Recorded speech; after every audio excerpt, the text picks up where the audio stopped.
Now, before we hit preview and see what's going to happen, let's just push out the div on the right hand side by some amount by using the margin left attribute. Okay, let's push it out by, let's say, 30 pixels.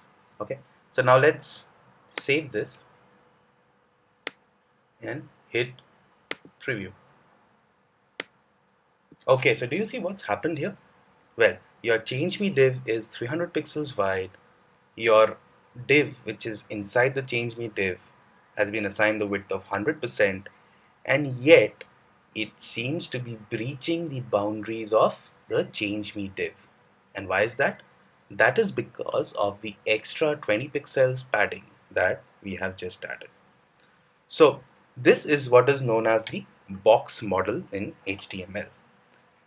The concept of the box model essentially states that the actual width of an element is the sum of its specified width and the padding values. Okay, so here, although you have specified a width of 100% and you may expect that the div inside will continue to span the change me div, the additional padding values get added to the specified width, thereby increasing the actual width of the inside div to beyond 300 pixels.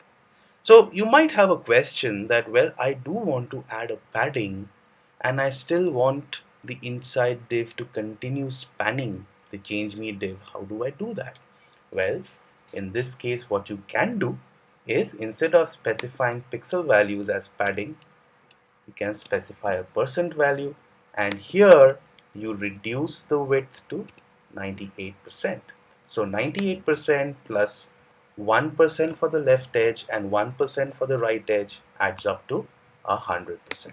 So now if we save this and preview, then the inside div is expected to completely span the outside div or the change me div, right? Okay.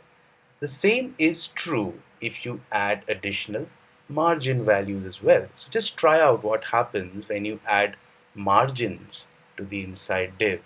What kind of modifications would you need to make to the width percentage to ensure that the inside div is still very much inside the change me div?